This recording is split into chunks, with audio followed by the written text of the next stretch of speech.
गायत्री महामंत्र एक बार मेरे साथ दोहराओ। ओम भूर्भुवः स्वः तस्सवितुर्वरेण्यं भर्गो देवस्य धीमहि धियो यो नः प्रचोदयात्। कल के प्रवचन में मैं आप लोगों को दुख और सुख के बारे में समझा रहा था। 2 दिन का पिछला प्रवचन के बारे में बोल रहा हूं। मैंने आप लोगों से कहा था कि अगर व्यक्ति कुछ इस तरह के कर्म करता है जिसमें लेना ज्यादा और देना कम करता है, तो उसी का परिणाम ये होता है कि उसकी कीमत चुकाने के लिए उसको दुख झेलना पड़ता है। दुख झेलना पड़ता है और उस दुख के कारण वो अनेक तरह के त्रास सहता है। कल आपको एक बात कही गई थी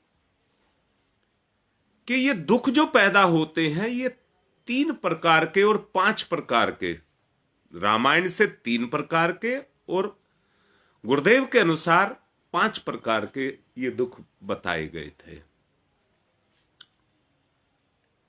इन्हीं दुखों के कारण आज इस सारे का वो देखिए कि आदमी किस तरह से अपने जीवन को जी रहा है, यानी कि उसके जीवन में ये भी उसके जीवन का अंग बन गए हैं, दुख भी उसके जीवन का अंग बन गए हैं।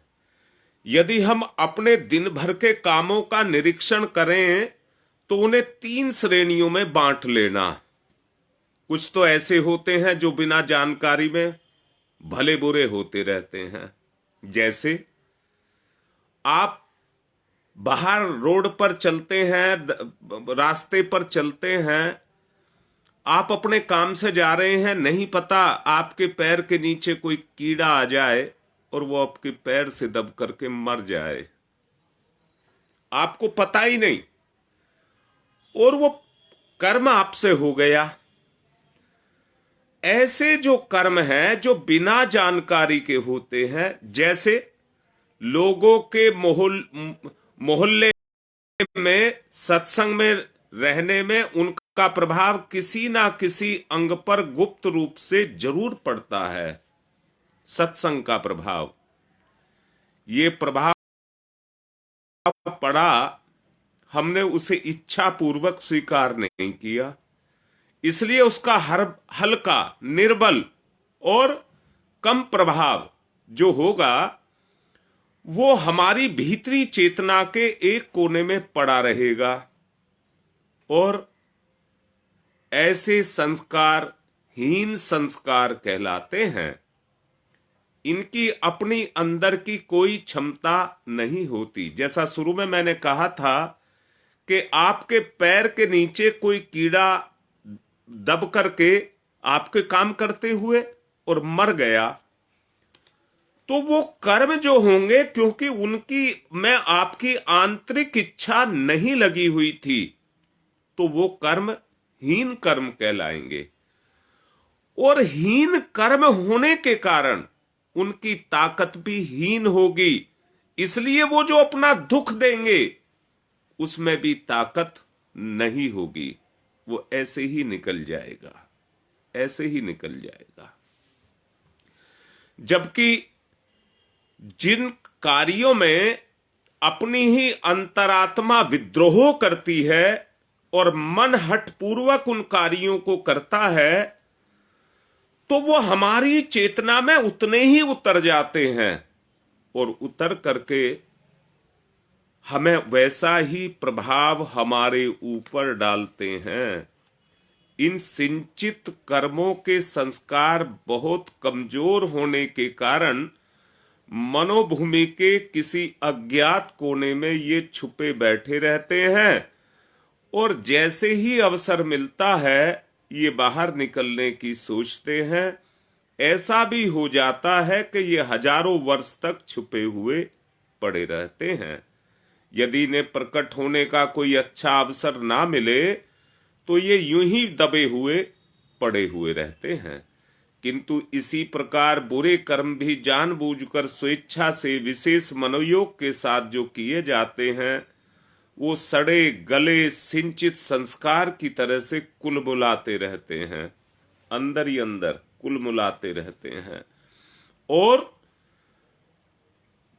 आप लोग ये देखिए, जिस तरह से घुना हुआ बीज अच्छी भूमि में भी अच्छी वर्षा हो जाने पर भी उगता नहीं है, उसी तरह से हीन जाति के बलवान कर्मों की सहायता पा करके वो तब जाकर के उग करके बाहर निकलते हैं। परंतु यदि उन सिंचित संस्कारों को लगातार विपरीत स्वभाव का बलवान संस्कार के साथ रहना पड़े, तो वो संस्कार वहीं पर नष्ट हो जाते हैं। हीन संस्कार के साथ में अगर बलवान संस्कार आ गया तो वो हीन संस्कारों को खत्म कर देता है। इसका उल्टा, यदि जो अच्छे संस्कार हैं और उनके साथ में बुरे संस्कार आ गए, तो वो संस्कार, बुरे संस्कार अपनी ताकत से बलवान संस्कारों को खा करके खत्म कर देते हैं। नशा पीने वाला नशे का आदी हो जाता है, जबकि वो अंदर से जानता है सही क्या है और गलत क्या है, अंदर से जानता है। परंतु जानने के बावजूद भी उसके अपने हीन संस्कार बलवान संस्कारों को दबा करके रखते हैं, और दबा करके रखने के कारण उसके अपने संस्कार काम नहीं कर पाते हैं, उसके अपने संस्कार काम नहीं कर पाते हैं। इसलिए उस अवस्था में क्या होता है, उस अवस्था में यह होता है, आदमी चाह करके भी जिन अच्छे कार्यों को करना चाहता है, वो संस्कार आकर के उसके ऊपर बैठ जाते हैं। बच्चे को पता है मैं अपने घर को बिगाड़ रहा हूं, सब उसको समझाएं, परंतु उस पर किसी का कोई भी असर नहीं पड़ता। सच को एक बात देखना, गर्म जगह में रखा हुआ एक घड़ा पानी गर्मी के प्रभाव से आखिर 1 महीने में सूख ही जाएगा। क्यों सूख जाएगा? क्योंकि जो रिसेगा, उसकी जो उसका जो वो है आकार है, उसमें से जो जल रिसेगा वो बाहर से गर्म प्रभाव को पा करके उड़ता हुआ चला जाएगा। धीरे धीरे वो प्रभाव कम होता हुआ चला जाएगा और वो सूख करके खत्म हो जाएगा। इसी प्रकार उत्तम कर्मों के संस्कार जमा जो होते रहते हैं, वो बेचारे बुरे संस्कार उनकी गर्मी से जल करके नष्ट हो जाते हैं। धर्म ग्रंथों में ऐसा उल्लेख मिलता है, कैसा उल्लेख मिलता है कि यदि तीर्थ यात्रा शुभ कर्म कुछ इस तरह के कर्म किए जाएं, तो उन कर्मों का अपना एक प्रभाव होता है।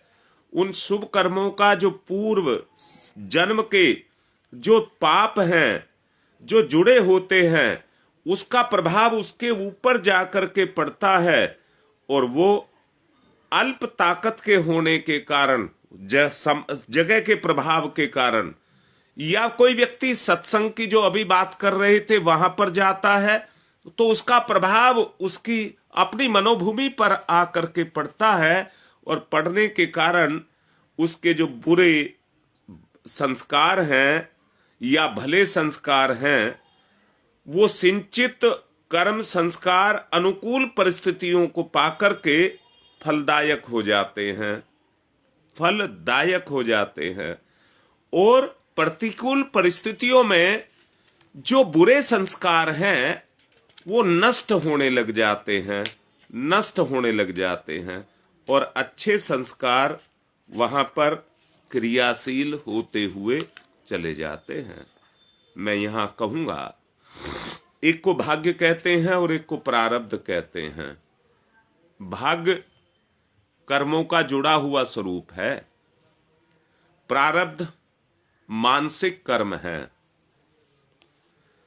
गुरुदेव ने इसको ये कहा है, एक होती है गाय और एक होती है बछिया।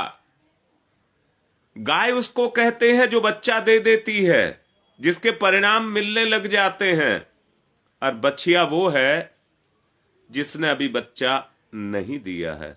ना दूध देने वाली, मतलब बच्चा जिसने नहीं दिया है, उसको प्रारब्ध बोलते हैं। ये सिंचित प्रारब्ध ही आगे चल करके भाग्य का रूप धारण करते हैं, भाग्य के साथ जाकर के जुड़ जाते हैं। जो स्वेच्छा पूर्वक जानबूझकर तीव्र भावनाओं से प्रेरित होकर के कर्म किए जाते हैं, उन कार्यों को विशेष मनोयोग के साथ किया जाता है, इसलिए उनका संस्कार भी बहुत बलवान होता है।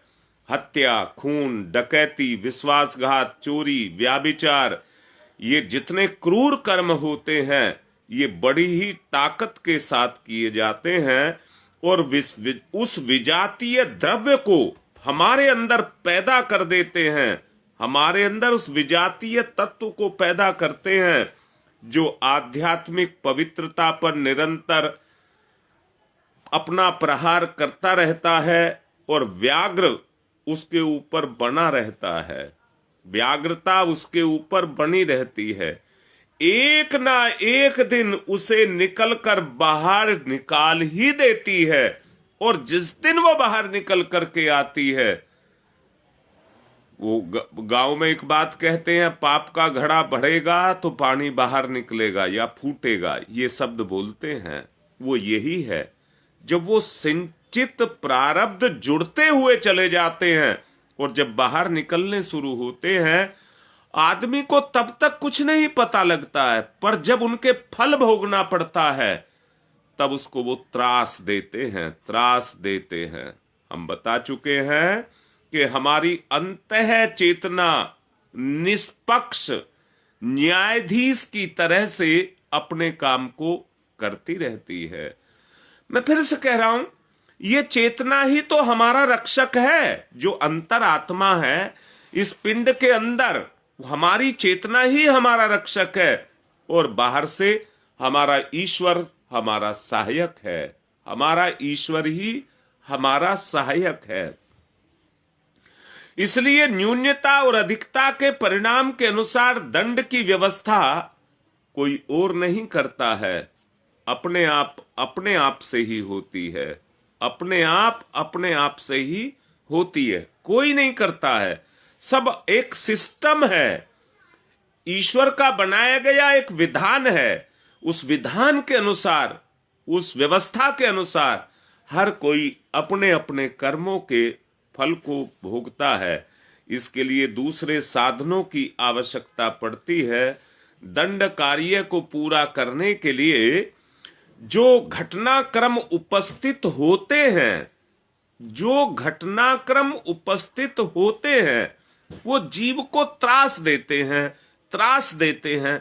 अर्थात हमारे जीवन के पीछे बहुत सारी घटनाएं ऐसी जुड़ी रहती हैं जो हमको तरह तरह के त्रास, हम अपने आप से कहते हैं, अपनी याद में तो ऐसा कोई काम किया नहीं, पर पिछले जन्म की याद कहां है। अभी मैंने कहा, कर्म का बीज हजारों वर्षों तक ये इंतजार करता है कि मैं किस तरह से बाहर निकलूं। यानी कि जीव की जीवन यात्रा बड़ी लंबी है। मनुष्य योनि में आकर के उसको समेटा जा सकता है, मनुष्य योनि में आकर के उसको समेटा जा सकता है, परंतु अंदर की स्थिति को, अपनी को जरा सोच विचार करके देखिए कि इस तैयारी में हमको अपने आप को समेटना है। इस समेटने की तैयारी में ही आदमी अपने आप को टालता रहता है, टालता रहता है, टालता रहता है। करूंगा करूंगा करूंगा, पर जीवन जाता रहता है, जीवन साथ साथ चल रहा है और जीवन जाता रहता है।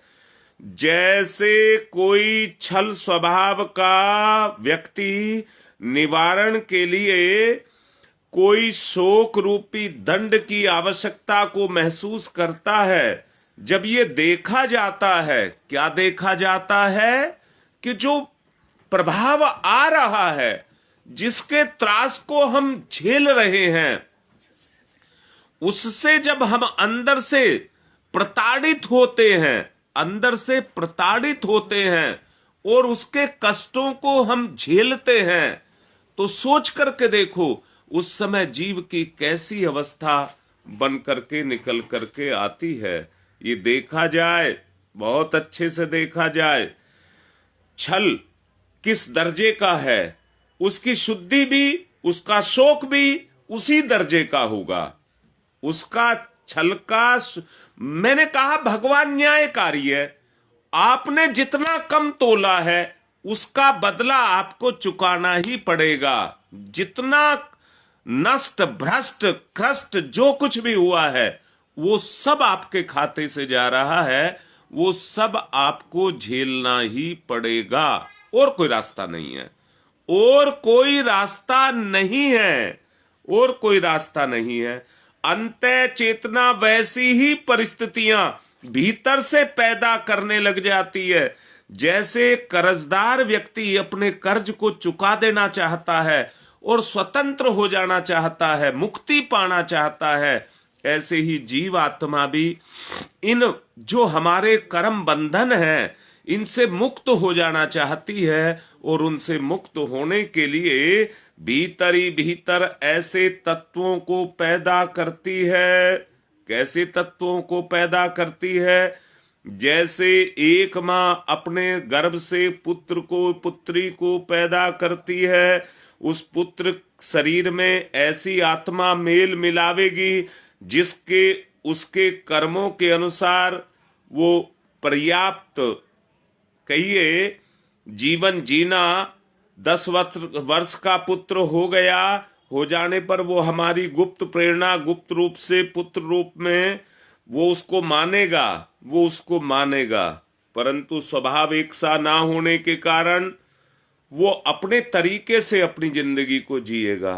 मैं दोबारा से बोल रहा हूं और बात पर जोर दे करके कह रहा हूं, समझना। एक माँ ने अपने बच्चे को जन्म दिया, बच्चा उस समय स्वभाव से मां के अनुकूल होता है जब जन्म होता है, परंतु धीरे धीरे जैसे वो बड़ा होता है वैसे वो अपनी मर्जी चलाने लग जाता है, अपनी मर्जी चलाने लग जाता है। ठीक इसी तरह से हमारे कर्म भी उस मौके की तलाश में रहते हैं और करने वाले को उसका मजा चखाते हैं, उसे रोगी करके मार डालने के लिए शोक का इच्छा करने के अवसर पैदा कर देते हैं।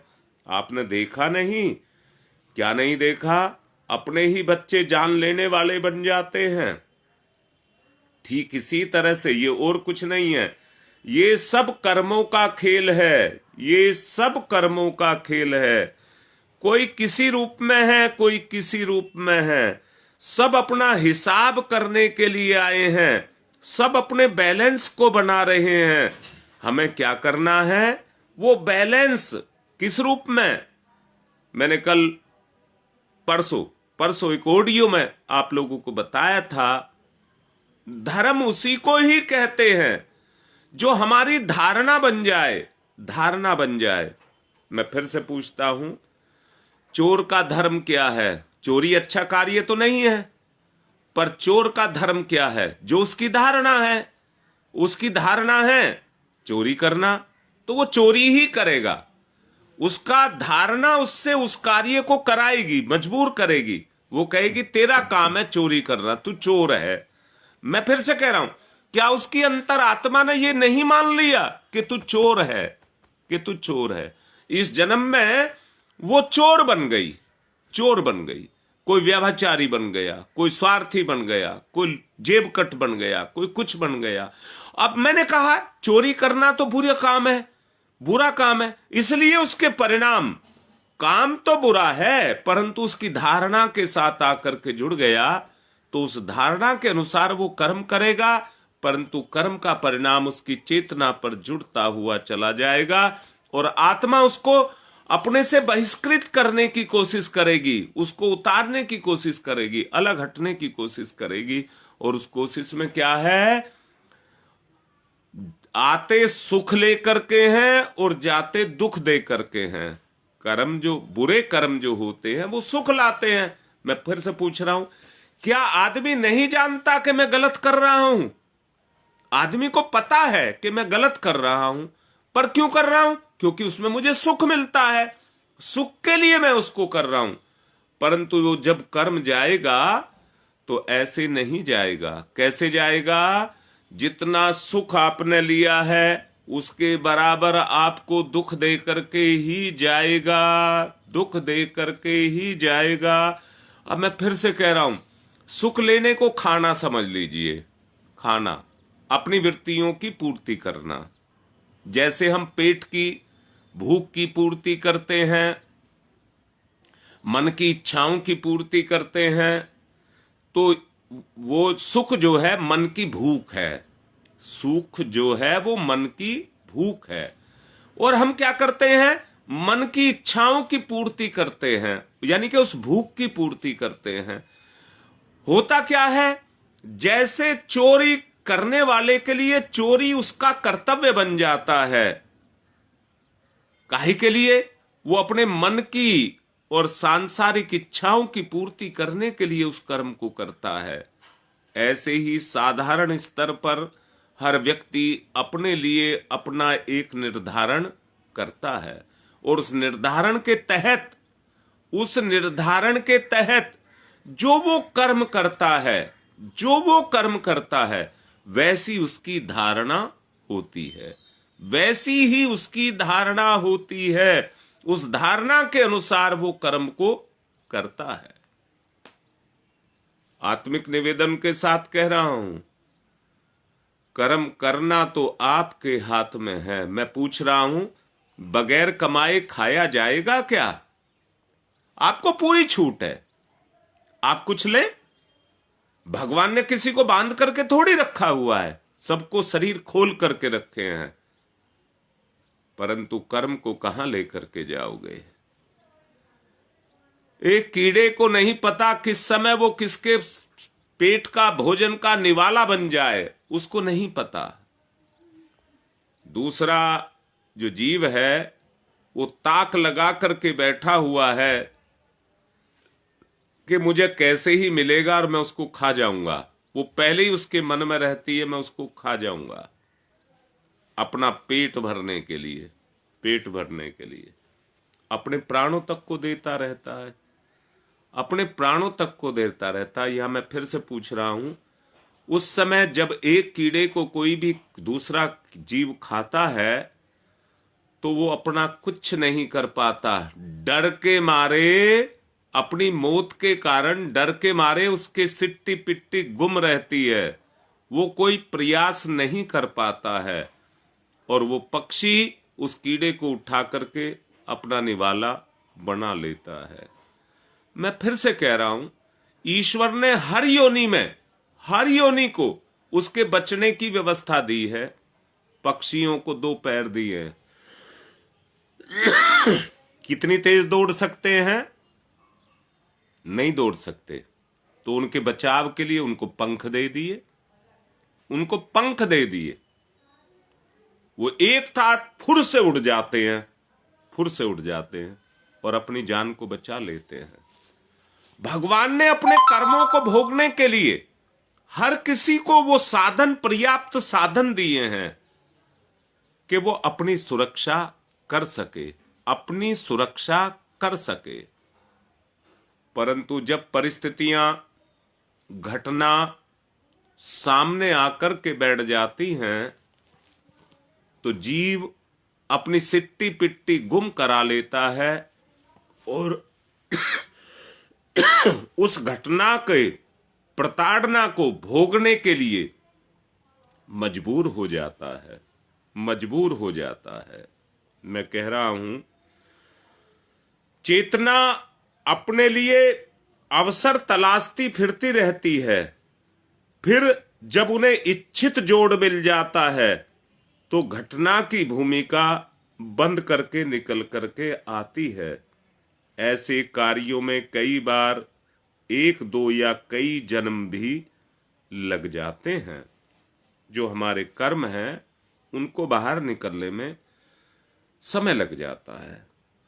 अब मैं एक बात कह रहा हूं, जो हम अनुष्ठान करने जा रहे हैं, मैं तो कहूंगा आदमी दुखों को झेल करके उनको भोग जाए।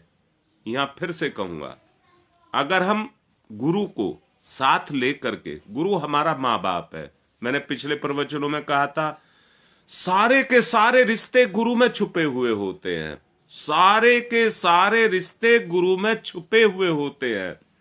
अगर हम अपने आप को गुरु का को अपना संधान बना करके, अपनी इच्छा नहीं, गुरु की इच्छा, अपनी इच्छा पर चला करके, अगर हमको दुख भी मिल रहा है पर गुरु का पल्ला हम ना छोड़ें, गुरु का साथ हम ना छोड़ें, गुरु के लिए हम समर्पित भाव से रहें, तो मुझे एक बात बताओ भाई, जन्म चाहे ये हो और चाहे आगे आने वाले हों, जो आज आपके पास है इस पर तो भरोसा किया जा सकता है, अगले में क्या स्थिति होगी उसका नहीं पता है।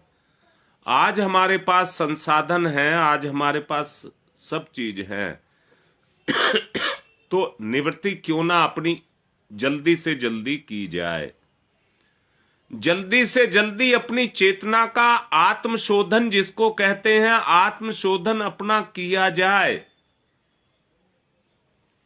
और उस आत्मशोधन के लिए एक मन को अंदर से बना लें कि अपनी चेतना पर चढ़े हुए कसाय कलमशों को हमको बाहर निकालना ही है।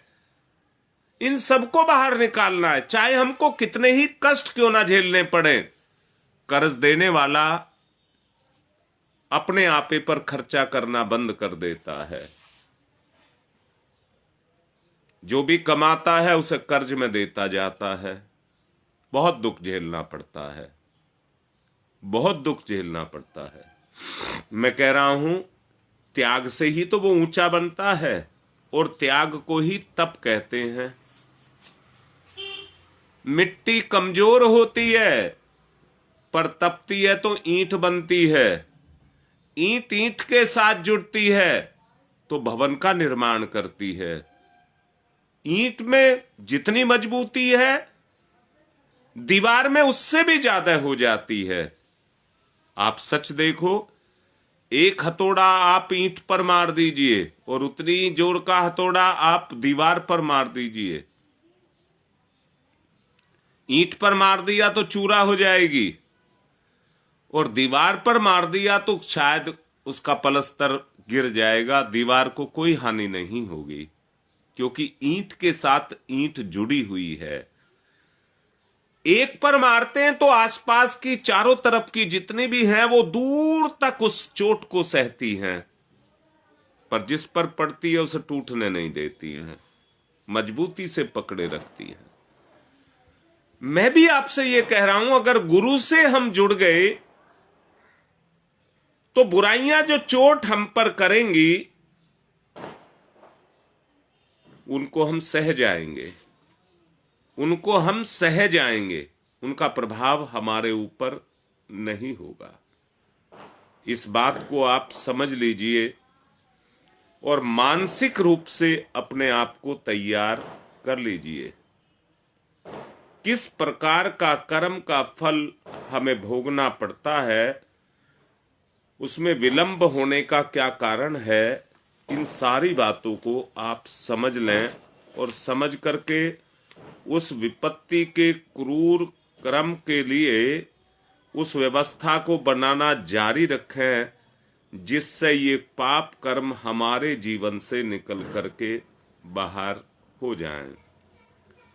आप लोग इन्हें देव प्रकोप, ईश्वर की इच्छा या दुख में शायद मान सकते हैं, यदि ये कह करके अपने मन का संतोष कर लिया जाए तो यथार्थ में ईश्वर किसी के लिए भी दुख और शोक उपस्थित नहीं करता है। ईश्वर की तो मजबूरी है। ईश्वर कब कहता है कि आप बुरा करिए? ईश्वर किसी को बुरा करने के लिए नहीं कहता। अंतरात्मा तो कचोटती है, गलत काम करने पर कचोटती है, पर हम मानते कहां हैं। जैसा पूर्व में अभी आपको बताया गया है, चोरी की बात बताई थी कि चोर का जो धर्म बन जाता है वो चोरी करना बन जाता है, क्योंकि उसकी धारणा बन गई वो। परंतु अंतरात्मा तो कचोटती है। जब वो पक्का चोर हो जाता है तो अंतरात्मा की आवाज दब जाती है, वो बाहर नहीं निकल पाती है।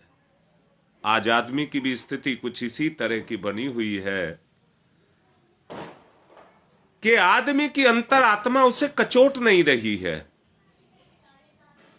जब अंतरात्मा जिस दिन कचोटने लग जाएगी उस दिन ही आप में परिवर्तन आना शुरू हो जाएगा। मैं फिर से कहता हूं, किसी बुराई को जो हमारी आदत में शुमार हो गई है, अगर हम उसको हटाना चाहते हैं तो जब तक हमारे अंदर घृणा पैदा नहीं होगी, बुरी आदत हमसे हटेगी नहीं। बुरी आदत हमसे हटेगी नहीं। अगर बुराई को हटाना चाहते हैं तो हमें क्या करना पड़ेगा? एक ही काम करना पड़ेगा कि हमें उस कर्म से घृणा पैदा करनी पड़ेगी। चोर भी अपनी चोरी से जब घृणा करने लग जाएगा तो उसका जो सिंचित बल है वो कमजोर पड़ जाएगा, और सिंचित बल के कमजोर पड़ जाने के कारण वो उस बुराई को बाहर निकाल देगा, उस बुराई को बाहर निकाल देगा। बहुत अच्छे से देखो, मकड़ी जाला अपने आप बुनती है, कोई और नहीं बुनता है, पर उस जाले के बीच में कौन कैद रहता है? अपने आप ही कैद रहता है। एक बात और कहना चाहूंगा, रेशम का कीड़ा रेशम के पेड़ पर रहता, उसके पेड़ों पर रहता है।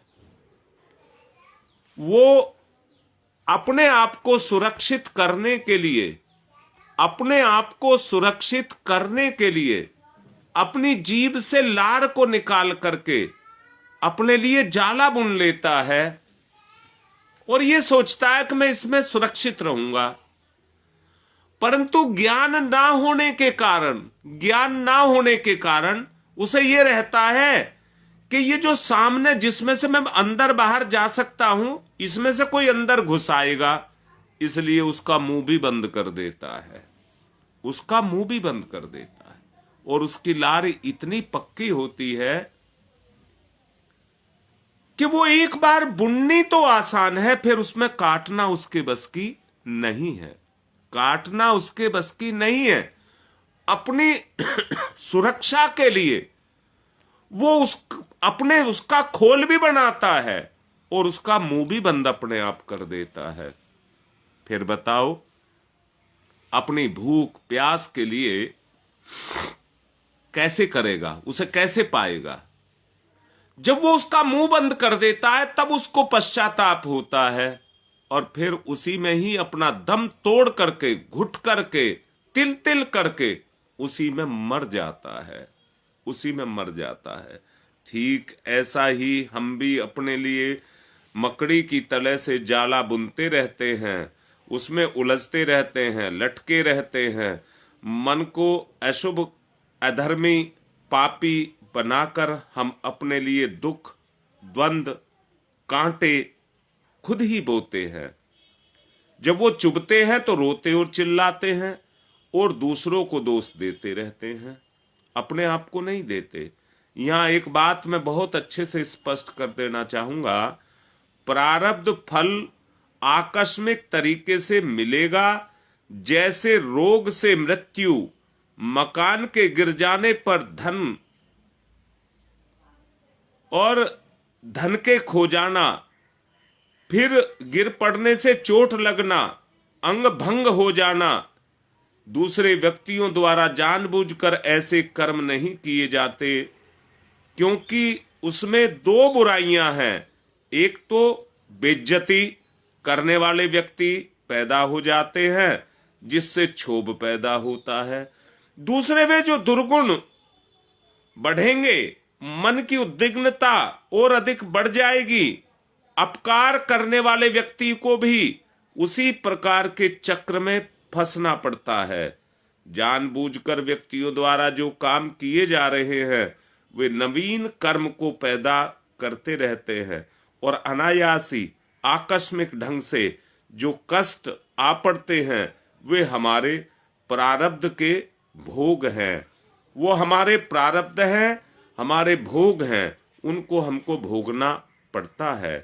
क्रियामान कर्म शरीर है, क्योंकि क्रियामान जो कर्म के रूप में हमारे पास है वो शरीर ही है। इसलिए क्रियामान कर्म हमको शरीर पर झेलने पड़ते हैं, जिनका प्राय फल साथ साथ ही मिलता जाता है।